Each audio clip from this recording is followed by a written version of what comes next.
Baik teman-teman media yang saya hormati, terima kasih atas kehadiran pada siang hari ini pada bulan Ramadan.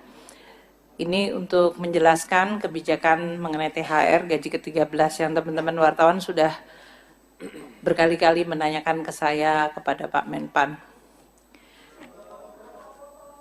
Oh, foto-foto.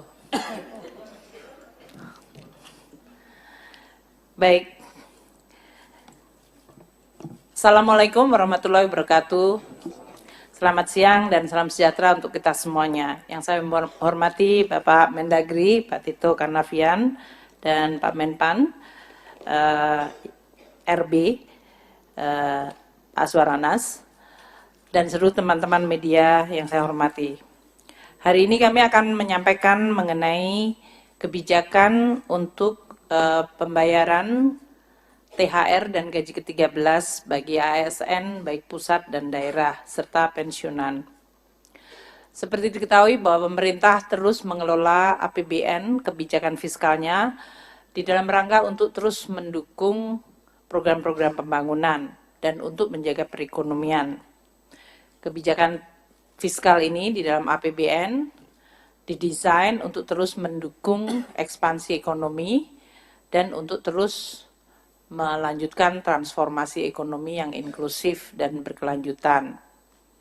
Upaya-upaya termasuk menggunakan APBN fiskal untuk mengendalikan inflasi, terutama komponen pangan, itu juga menjadi penting yang kami akan terus lakukan bersama Bapak Mendagri melalui berbagai program monitoring dari pergerakan harga. Pemerintah juga melalui APBN memberikan jaring pengaman sosial kepada masyarakat karena APBN merupakan instrumen yang sangat penting dan diandalkan. Ini terutama untuk menjaga daya beli masyarakat. Seperti diketahui bahwa pada tahun 2024 ini anggaran perlindungan sosial di dalam APBN 2024 mencapai 496,8 triliun rupiah. Ini terdiri dari berbagai program untuk terutama mendukung masyarakat yang paling rentan tapi juga kelas menengah. Program Keluarga Harapan untuk 10 juta penerima manfaat. Asistensi untuk 38.000 anak dan 32,6 ribu lansia dan 58,3 ribu penyandang disabilitas. Itu juga termasuk di dalam program bantuan sosial atau perlindungan sosial. Subsidi bunga KUR bagi 6 juta lebih debitur, itu juga merupakan bagian dari inklusi dan program untuk penguatan perlindungan sosial. Iuran untuk BPJS Kesehatan bagi masyarakat yang tidak mampu, yaitu 96,8 juta masyarakat tidak mampu, yang iuran BPJS-nya dibayar oleh APBN. Pemerintah juga memberikan bantuan sembako untuk 18,8 juta kelompok penerimaan manfaat. Program-program untuk mendukung masyarakat rentan, terutama anak-anaknya yang masih sekolah melalui program Indonesia Pintar bagi 20,8 juta siswa, program Kartu Indonesia Pintar bagi 1,1 juta mahasiswa yang kurang mampu, itu juga termasuk bagian dari perlindungan sosial. Di dalam perlindungan sosial ini termasuk sebetulnya adalah subsidi dalam bentuk BBM dan energi.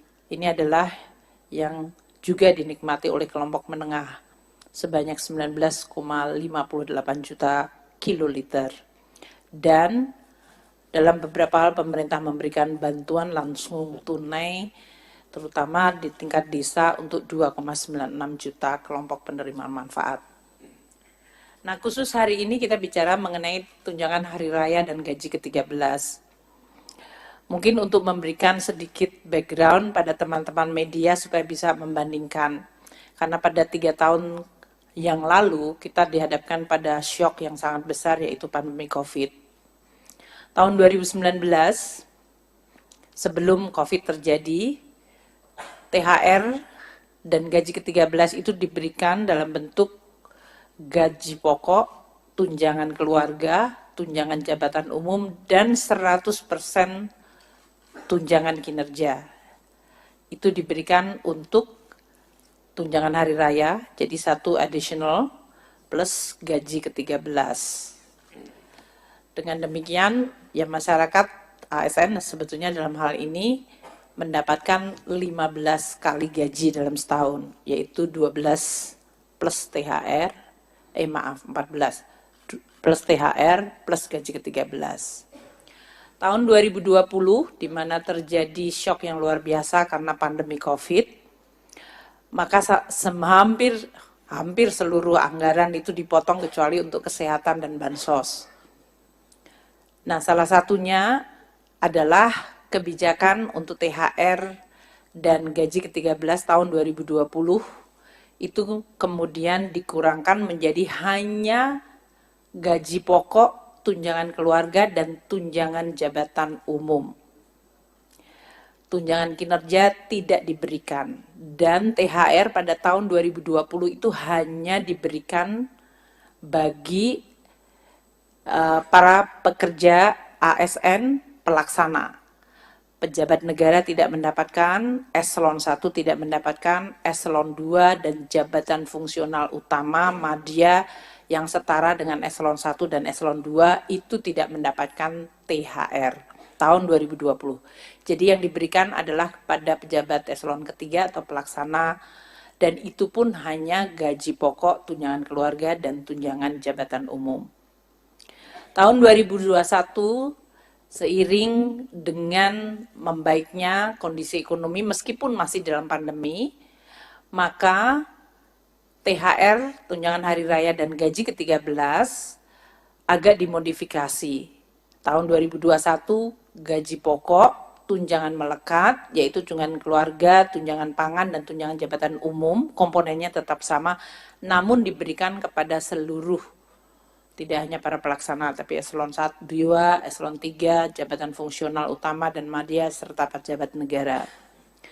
Tahun 2022, di mana APBN mulai bisa kembali cukup membaik, maka THR dan gaji ke-13 ditingkatkan komponennya, yaitu gaji pokok, tunjangan melekat, yaitu tadi tunjangan keluarga dan tunjangan pangan, tunjangan umum atau jabatan plus 50% dari tukinnya diberikan.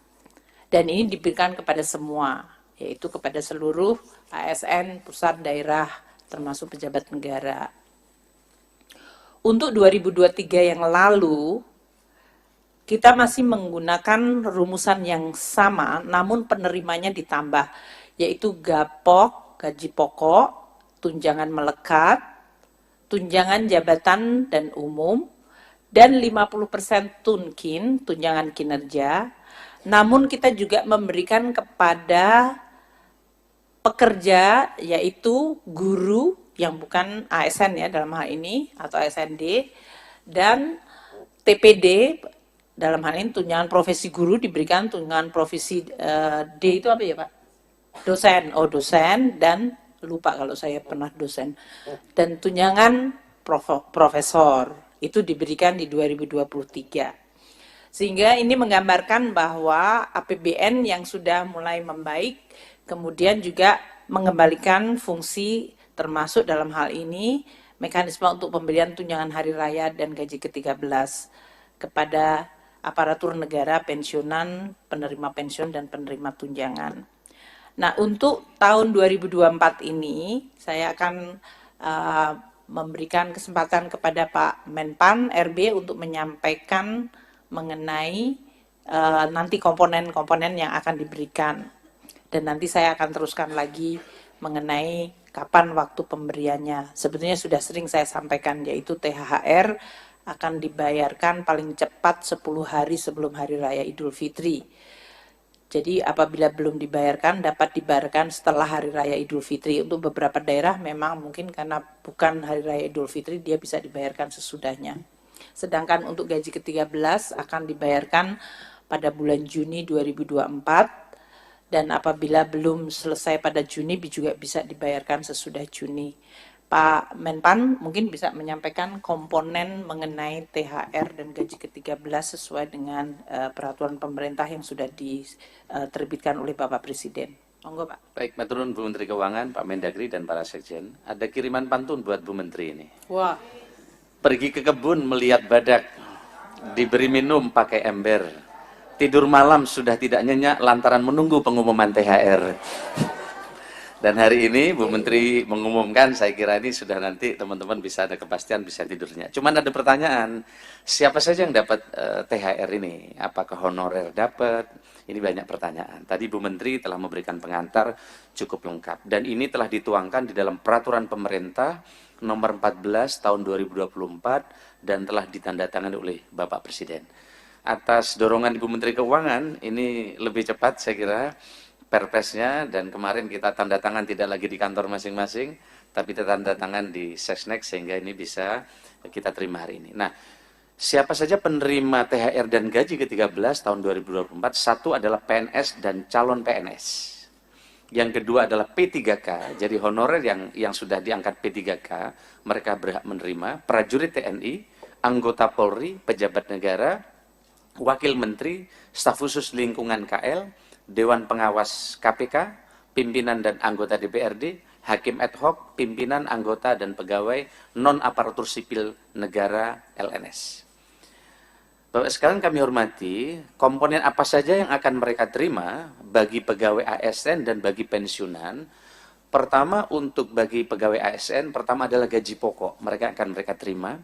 Yang kedua adalah tunjangan keluarga, tunjangan pangan, tunjangan jabatan atau tunjangan umum, kemudian 100% tunjangan kinerja bagi ASN di KL pemerintah pusat, setinggi-tingginya 100% tambahan penghasilan pegawai atau TPP bagi ASN di instansi daerah, tentu disesuaikan dengan kemampuan keuangan daerah. Tadi Pak Mendagri sudah nyampaikan di sebelum rapat ini. Yang berikutnya adalah untuk bagi pensiunan, penerima pensiun dan penerima tunjangan. Pertama adalah komponennya adalah pensiun pokok, tunjangan keluarga, tunjangan pangan, kemudian juga tambahan penghasilan pensiun. Kemudian bagi guru dan dosen, terdapat tunjangan profesi guru dan tunjangan profesi dosen sebesar 100%. Kami kira ini untuk melengkapi, yang lain tadi telah disampaikan oleh Bu Menteri Keuangan. Terima kasih. Terima kasih Pak Menpan RB. Selanjutnya saya akan beri kesempatan kepada Bapak Mendagri untuk menyampaikan mengenai ASN daerah.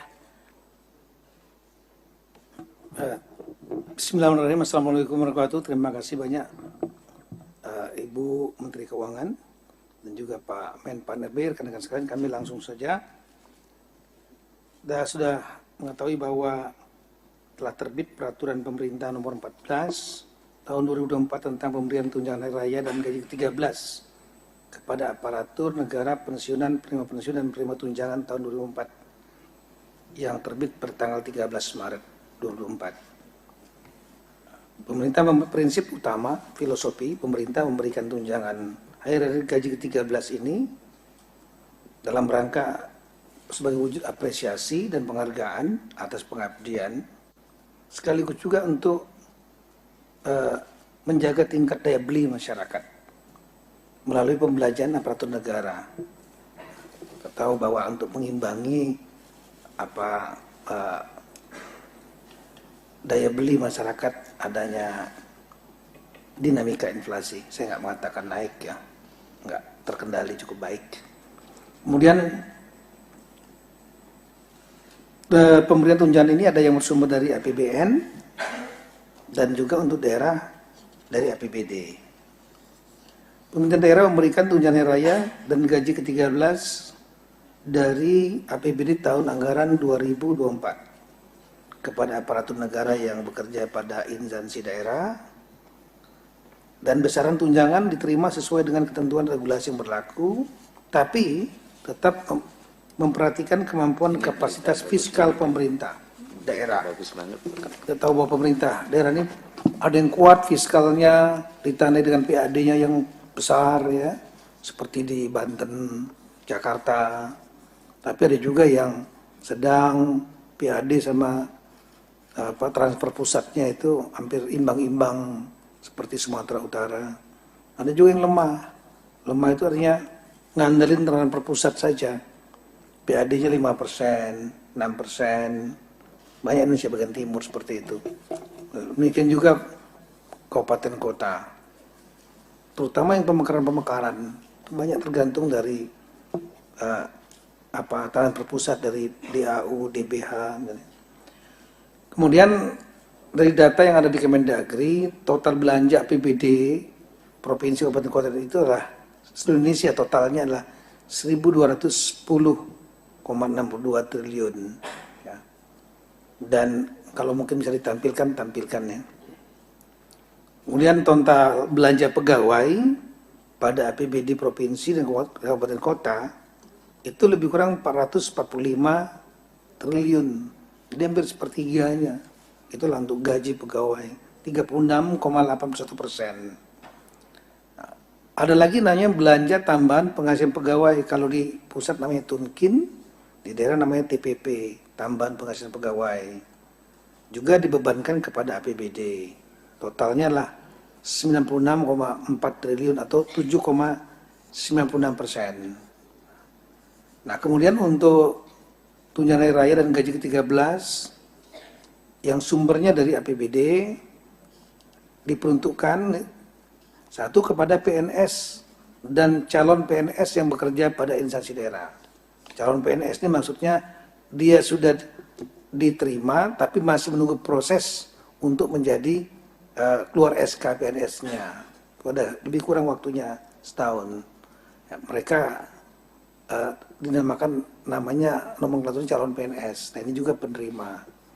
Kemudian P3K yang bekerja pada instansi daerah, gubernur, wakil gubernur, bupati, wakil wali kota, wakil bupati, wakil wali kota, kemudian pimpinan dan anggota DPRD, pimpinan badan layanan umum daerah, dan juga pegawai non-pegawai ASN yang bertugas pada instansi daerah yang menerapkan pola pengelolaan keuangan Badan Layanan Umum Daerah, BLU daerah.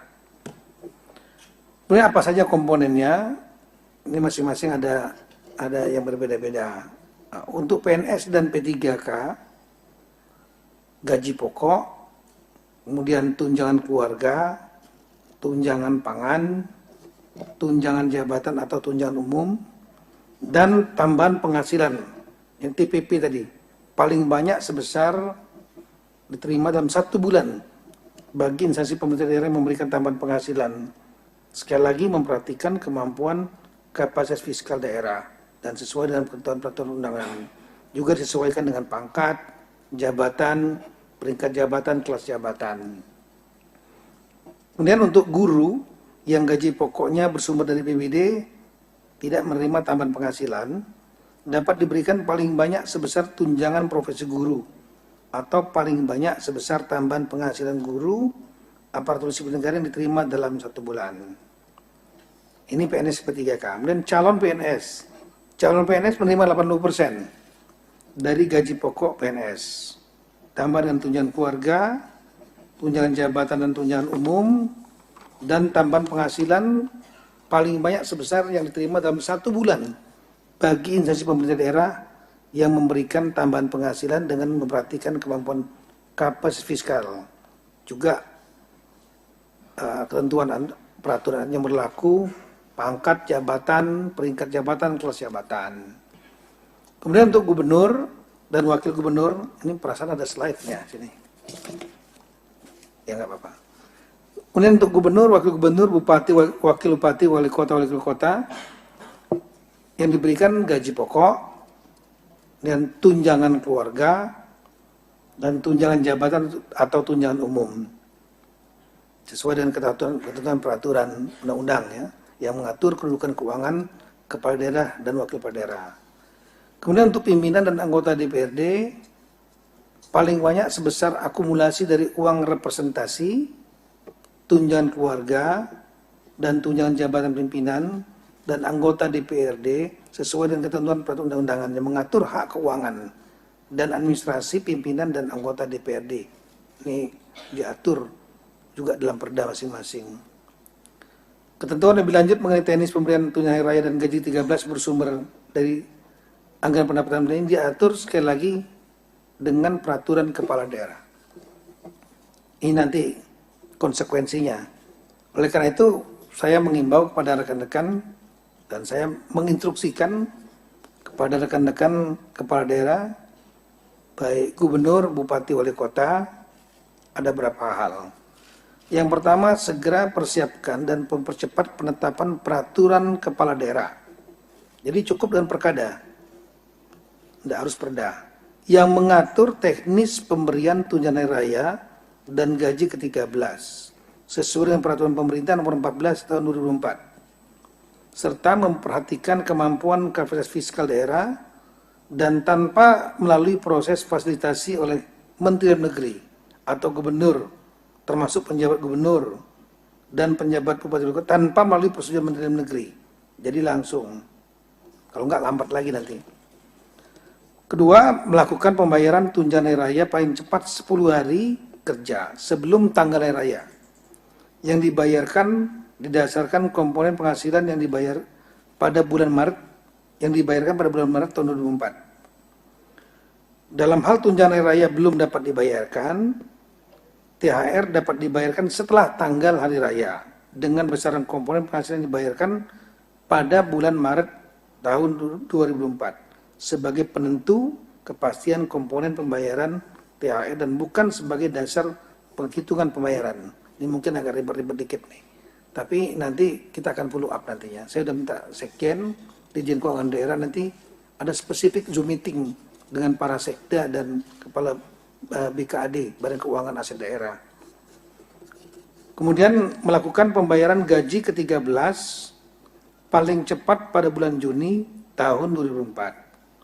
Dalam hal gaji ke-13 belum dapat dibayarkan, ini sama seperti Bu Menteri Keuangan tadi, maka gaji ke-13 dapat dibayarkan setelah bulan Juni tahun 2004 dengan besaran komponen penghasilan yang dibayarkan pada bulan Mei tahun 2004 sebagai penentu kepastian komponen pembayaran tunjangan hari raya dan bukan sebagai dasar penghitungan pembayaran. Kemudian bagi daerah yang belum menyediakan alokasi anggaran atau alokasi anggaran tidak cukup tersedia untuk tunjangan hari raya dan gaji 13 dalam APBD 2004, maka Pemda segera menyediakan anggaran THR gaji 13 dimaksud dengan mengoptimalkan pemanfaatan belanja gaji dan tunjangan APBD 2004 atau melakukan pergeseran anggaran mendahului perubahan APBD 2024 yang bersumber, jadi perubahan, ya, pergeseran anggaran mendahului perubahan yang bersumber dari sebagian alokasi belanja tidak terduga, kemudian penjaluran ulang kegiatan atau subkegiatan, atau memanfaatkan kas yang tersedia sesuai dengan perubahan perkada tentang penjabaran APBD 2004. Baru setelah itu dilaporkan kepada DPRD, pimpinan DPRD, untuk selanjutnya dianggarkan dalam perda yang mengatur perubahan APBD 2004, atau ditampung dalam laporan realisasi anggaran bagi pemerintah daerah yang tidak melakukan perubahan sesuai dengan peraturan perundang-undangan. Nah, prinsipnya adalah bisa melakukan pergeseran anggaran, tapi tanpa, sekali lagi, cukup dengan perkada, dan nanti memberitahukan kepada pimpinan DPRD, dan pimpinan DPRD nanti akan, saya kira nanti Zoom meetingnya juga kita ajak pimpinan DPRD nanti untuk kemudian ditetapkan dalam perda perubahan APBD 2004. Banyak sebetulnya yang bisa kami pernah menyusuri, mohon maaf rekan-rekan kepala daerah, ya, banyak hal sebetulnya bisa diefisiensikan, perjalanan dinas, kemudian penguatan-penguatan yang macam-macam yang sebetulnya nggak perlu. Ya. Nah, ini dapat digeser dari untuk kepentingan ini, lagi untuk kepentingan karyawan sendiri ASN.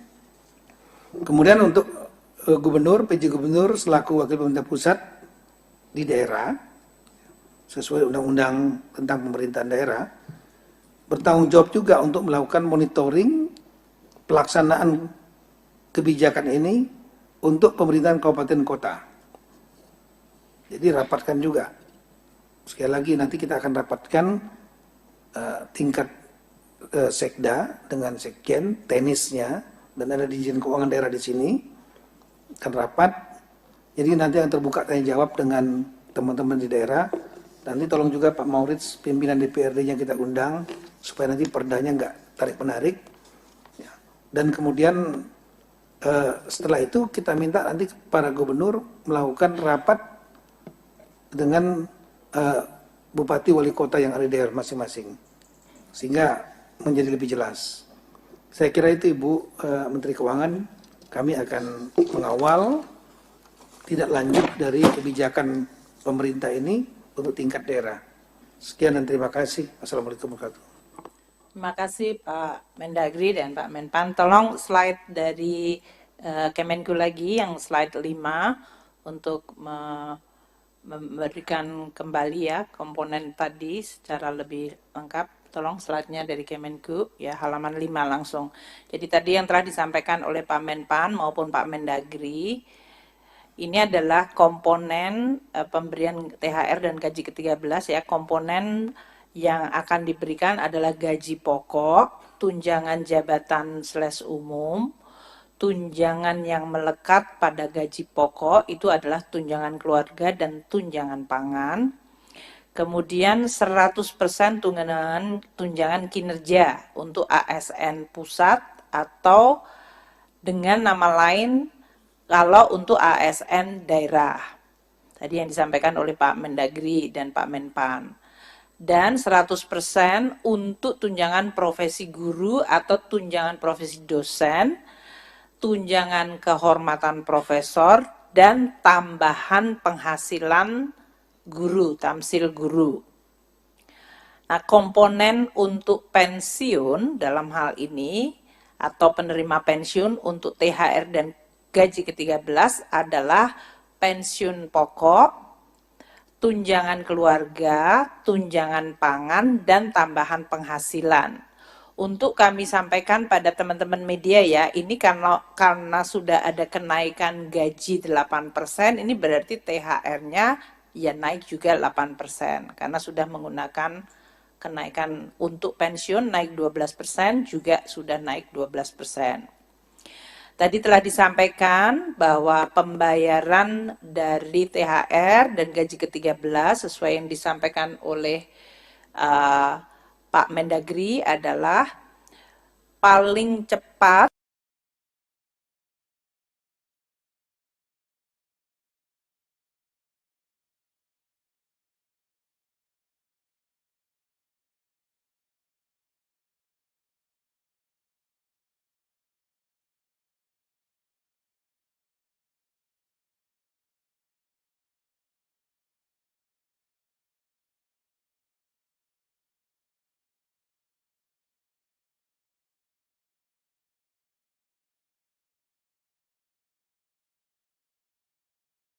tetap haknya diberikan. Untuk gaji ke-13 dibayarkan pada bulan Juni 2024 dan kalau belum dibayarkan pada Juni dapat dibayarkan sesudah bulan Juni. Nah, ketentuannya ini ya, THR dan G13, gaji ke-13 itu adalah menggunakan komponen penghasilan pada bulan Maret di 2024. Kalau untuk gaji ke-13, komponen penghasilannya adalah yang diterima bulan Mei. Jadi pamannya ada yang mereka naik pangkat pada bulan Maret dan pada bulan Maret mereka sudah naik tinggi, ya di situ yang dia mengikuti gaji yang terakhir pada bulan Maret untuk THR. Untuk gaji ke-13, apa yang diterima bulan Mei, itulah yang juga akan diterima sebagai gaji ke-13. Untuk THR gaji ke-13 ini tidak kena potongan iuran dan untuk PPh-nya ditanggung pemerintah dalam hal ini. Nah, sekarang dari sisi anggarannya, karena tadi sudah ada juga kenaikan halaman 6, ini untuk memberikan perbandingan tahun lalu karena hanya 50% tukin termasuk TPG dan TP dosen dan tamsil guru.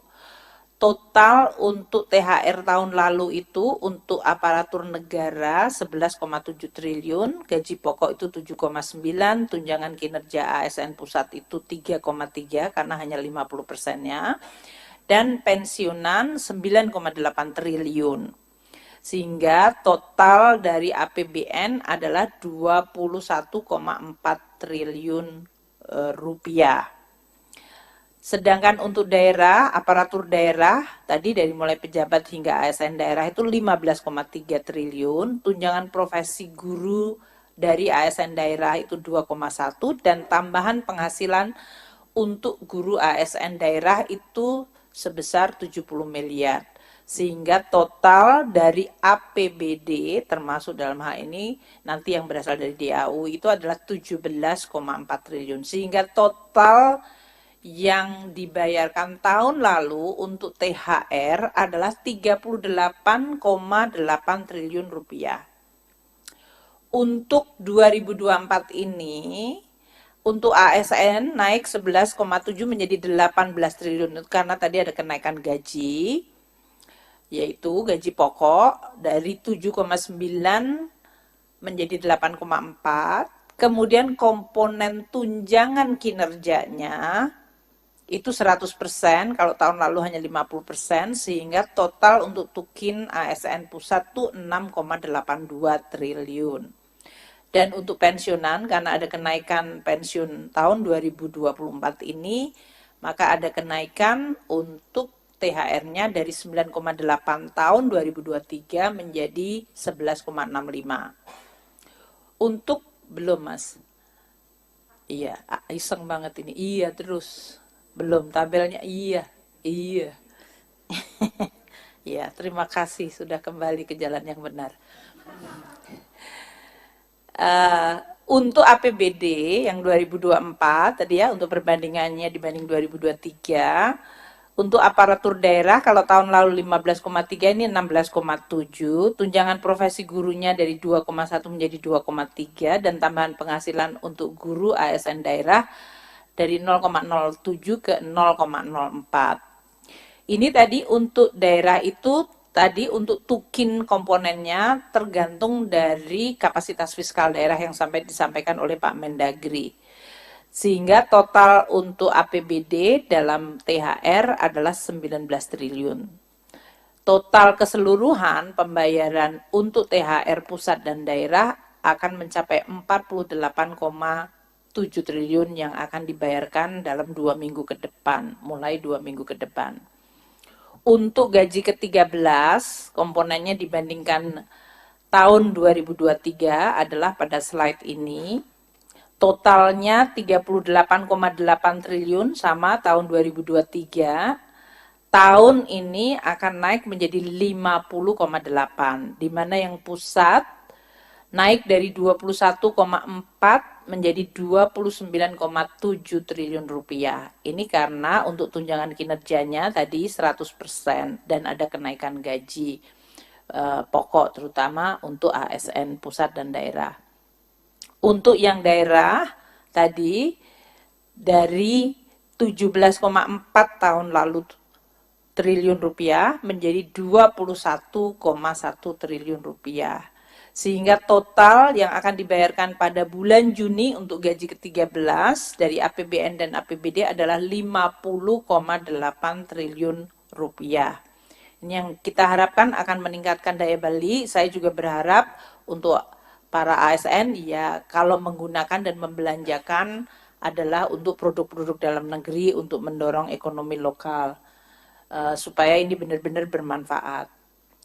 Tadi telah disampaikan ya bahwa untuk THR, PN dan gaji ke-13 itu dalam hal ini komponennya dan siapa-siapa penerimanya sudah disampaikan oleh Pak Mendagri dan Pak Menpan, jadi saya tidak ulang kembali. Saya berharap ini nanti akan bisa betul-betul mendorong dan memperbaiki perekonomian melalui daya beli dari ASN, TNI, Polri, pensiunan. Lini masanya untuk halaman 10 langsung. Tanggal 13 Maret itu PP 14 sudah ditandatangani Bapak Presiden dan kemudian ditetapkan peraturan Menteri Keuangan untuk petunjuk teknisnya dalam rangka pembayaran THR dan gaji ke-13. Ini yang sedang kita proses hari ini. tanggal 18 Maret akan dilakukan rekonsiliasi gaji untuk pembayaran THR oleh satuan-satuan kerja. Jadi Satker nanti yang akan membayarkan itu, mereka akan lihat berapa komponen gaji di dalam masing-masing Satker itu. Dan itu nanti akan direkonsiliasi. 19 Maret Satker tersebut mengajukan tagihan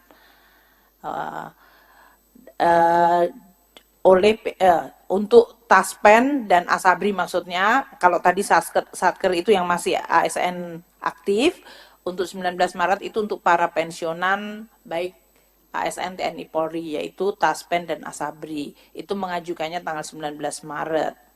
Tanggal 21 Maret kami akan mentransfer dananya ke Taspen dan Asabri.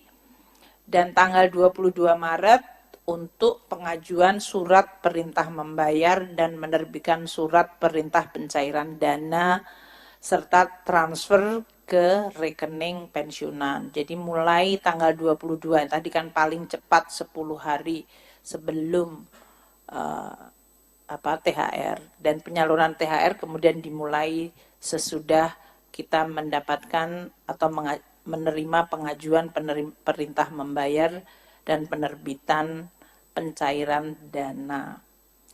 Ini adalah bagian dari pemerintah untuk menyampaikan juga terima kasih kepada para ASN, TNI, Polri yang selama ini telah bekerja untuk terus menjalankan program-program pemerintah dan menjalankan tugasnya melayani masyarakat. Saya berharap tentu dalam THR ini juga akan memberikan dorongan kepada perekonomian Indonesia.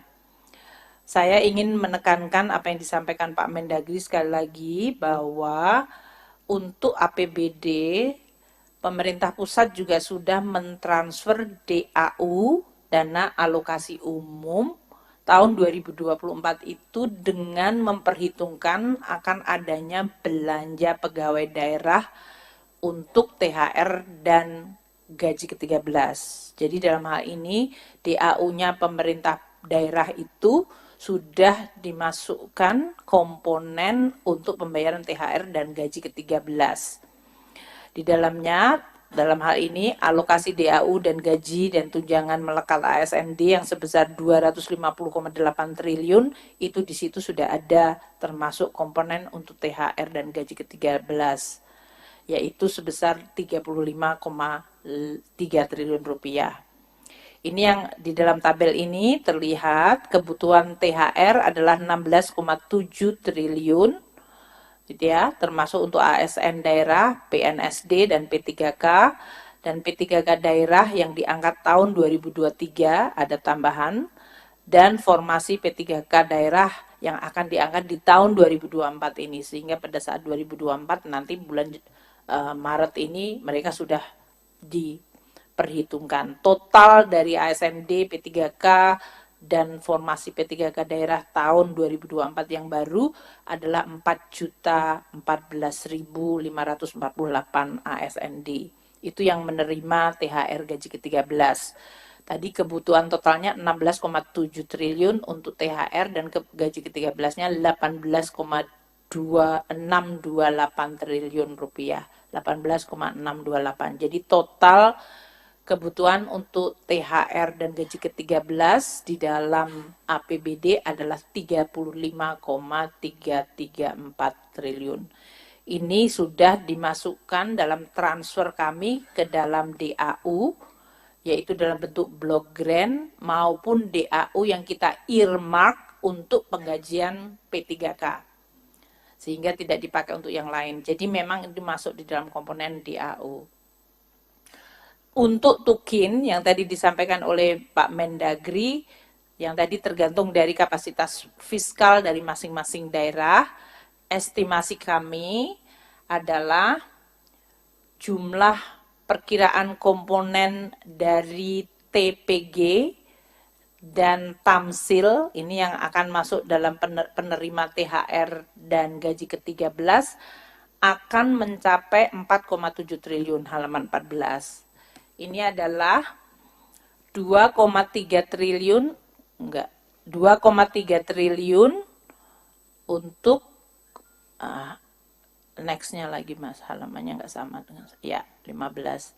Jadi untuk THR-nya 2,319 triliun dan untuk gaji ke-13 2,44 triliun. Ini adalah 100% tunjangan profesi guru dan tamsil 1 bulan bagi para guru penerimanya. Guru penerimanya itu ada 563.445 untuk guru yang menerima TPG, tunjangan profesi guru, dan 182.579.000 penerima tamsil. Sehingga total dari guru penerima adalah 746.024. Dengan total anggaran 2,319 triliun untuk THR dan 2,443 triliun untuk gaji ke-13, sehingga totalnya adalah 4,762 triliun rupiah. Mungkin itu yang saya ingin sampaikan. Jadi total untuk THR dan gaji ke-13 untuk daerah itu adalah mencakup tadi ini gaji dan tunjangan melekat 35,33 triliun yang sumbernya adalah dana alokasi umum yang sudah kita transfer, dan komponen Tukinda dan TPP Pemda itu yang berasal dari APBD. Ini pengalokasian tentu saja tergantung dari kapasitas dan kemampuan masing-masing Pemda seperti yang tadi telah dijelaskan oleh Pak Mendagri. Sedangkan untuk yang guru penerima TPG dan Tamsil itu mencapai 4,76 triliun. Ini kita sudah tambahkan dalam transfer daerah tahun 2024. Jadi dalam hal ini, untuk yang poin ketiga ini, kita tambahkan dalam TKDD kita transfer ke daerah itu 4,7 triliun di dalam rangka untuk bisa membayarkan bagi THR dan gaji ke-13. Demikian yang ingin saya sampaikan. Sekali lagi teman-teman wartawan, terima kasih atas kehadirannya. Dan saya sudah meminta untuk pertanyaan dikirim melalui Slido. Mungkin dari Bapak Mendagri maupun Pak Aswar, kalau ada pertanyaan yang mau direspon, monggo dulu. Saya sambil melihat dan ngecek pertanyaan yang masuk. Silakan. Iya, ini biar bapak-bapak milih yang mana. Pemerintah. Pak Menpan dulu, monggo Pak Mendagri kalau ada. Ibu Nanti kalau mau tambahan ya, boleh. Ini ada pertanyaan dari teman Pak Maulana dari Investor Trust tentang pemberian THR untuk perangkat desa. Kemudian pertanyaan keduanya, kabupaten kota mana yang kira-kira akan memberikan THR terbesar? Kita perkirakan yang akan memberikan THR terbesar adalah DKI, karena DKI standarnya ada tinggi dan kemudian mereka memiliki kapasitas fiskal cukup kuat, ya, 80-an triliun dan PAD-nya itu ada 73% kalau tidak salah. Jadi transfer pusatnya itu, ketergantungan banyak pusatnya hanya lebih kurang 20-an persen.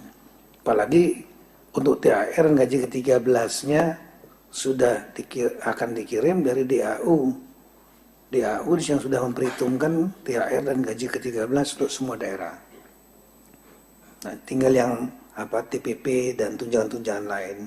Jadi saya kira DKI nggak terlalu sulit untuk melakukan perubahan anggaran. Kemudian untuk perangkat desa, memang aturannya yang tidak ada, ya. Kan dalam undang-undang desa itu rekan-rekan perangkat desa ini kan bukan ASN mereka. Sama dengan kepala desa juga bukan ASN. Baik dalam undang-undang ASN, dalam undang-undang desa statusnya belum jelas, bukan status ASN. Oleh karena itu tidak termasuk dalam pemberian tunjangan yang diberikan oleh pemerintah daerah. Tapi di tahun-tahun lalu mereka menggunakan dana desa. Nah, nanti kita akan bicarakan dengan asosiasinya. Ya. Kita prinsip juga ingin mensejahterakan, tapi juga jangan memberatkan dari dana desa. Kita hitung saja nanti jumlah umumnya itu kan gajinya perangkat dan kepala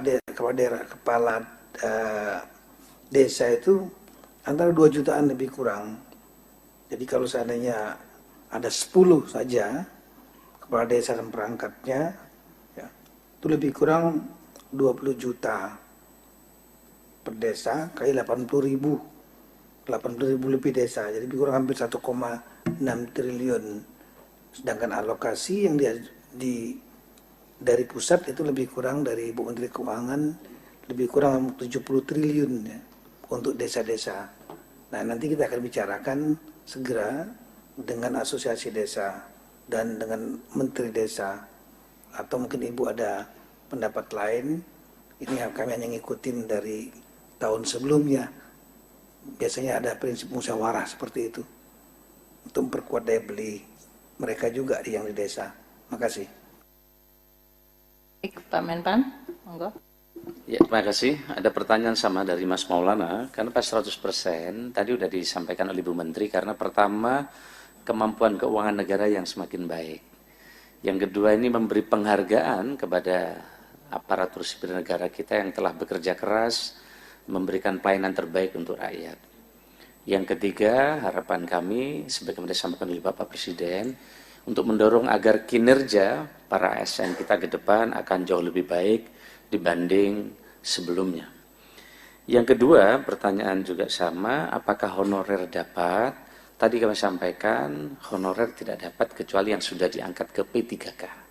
Sehingga dengan demikian jelas tadi PNS, calon PNS, P3K, prajurit TNI, dan lain-lain yang tadi telah kami sampaikan, nah ini termasuk pejabat negara. Siapa saja yang dimaksud di dalam pejabat negara, itu sudah ada penjelasan yang lengkap terkait siapa saja yang dikategorikan dalam pejabat negara. Yang terakhir, ini sebenarnya menyimpang, tidak masuk dalam pertanyaannya, adalah terkait dengan komponen biaya pemindahan ASN ke IKN.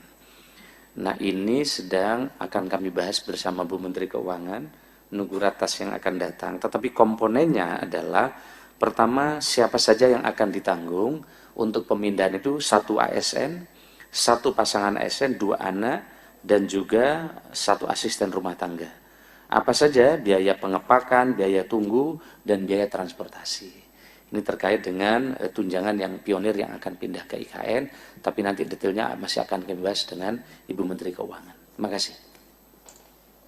Baik, pertanyaan untuk Kemenku dalam hal ini adalah berapa persen yang dibayarkan mengikuti tadi jadwal, yaitu untuk gaji untuk THR adalah sebelum Lebaran, dari mulai H-10 hari kerja, dan untuk gaji ke-13 bulan Juni.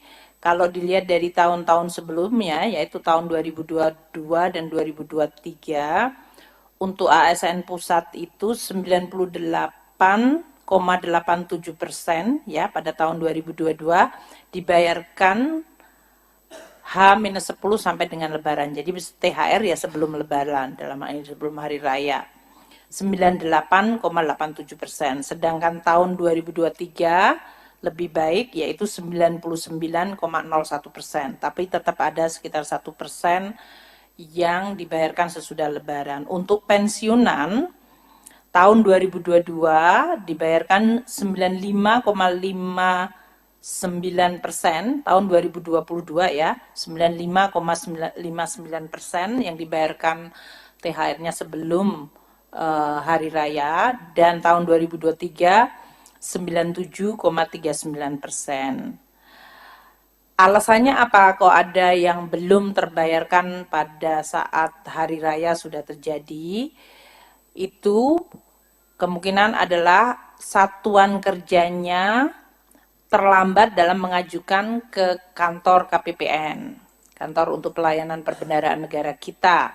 Jadi tagihannya memang belum, sehingga kita juga belum bisa membayarkan. Kemudian untuk beberapa daerah yang karakteristik tertentu, yang apakah ini adalah mayoritas bukan Muslim dalam hal ini, atau pengajuan untuk THR-nya bisa dimungkinkan, dimintakan, atau dibayarkan sesuai hari keagamaan seperti pada hari Natal. Jadi kalau untuk daerah-daerah tertentu yang dianggap bahwa hari Natal itu yang lebih penting, maka untuk THR-nya itu dibayarkannya pas hari raya Natal bukan hari raya Lebaran. Itu tergantung karakteristik dari daerah masing-masing, kita menghormati perbedaan itu. Untuk pertanyaan mengenai dampaknya terhadap perekonomian, sebetulnya di dalam APBN 2024, di mana kita menggunakan asumsi pertumbuhan ekonomi 5,2%, itu sudah termasuk di dalamnya memperhitungkan dampak dari THR dan ASN. Artinya nanti ini akan mempengaruhi gross di kuartal 1 dan kuartal kedua. Kalau dibayarkan di Maret berarti masuk ke kuartal 1. Kalau kemudian dibayarkan untuk Juni gaji ke-13, maka dia dampaknya ke kuartal kedua. Dalam hal ini kita adalah sesuai dengan dampak pembayaran tadi, dengan angka tadi sekitar 50,8 triliun untuk gaji ke-13 dan 48,7 triliun yang akan dibayarkan atau dibelanjakan, kita harapkan nanti akan dibelanjakan di dalam negeri sehingga menciptakan pertumbuhan permintaan dan pertumbuhan ekonomi. Tadi untuk pertanyaan berapa anggaran sudah saya sampaikan dari Dendi Kontan. Kemudian untuk berapa jumlah kenaikan konsumsi terhadap dari kenaikan THR, nanti mungkin saya mintakan BKF untuk menyampaikan perhitungannya. Tadi mengenai APBN yang di dalam rangka untuk THR, saya rasa sudah semuanya. Apalagi ada pertanyaan mengenai pajak terutang untuk THR dan gaji, itu semuanya tadi seperti yang saya sampaikan ditanggung oleh pemerintah. Jadi dalam hal ini sudah masuk di dalamnya pajak yang ditanggung pemerintah. Jadi yang diterima oleh masyarakat tidak dipotong pajak karena pajaknya ditanggung pemerintah. Kemudian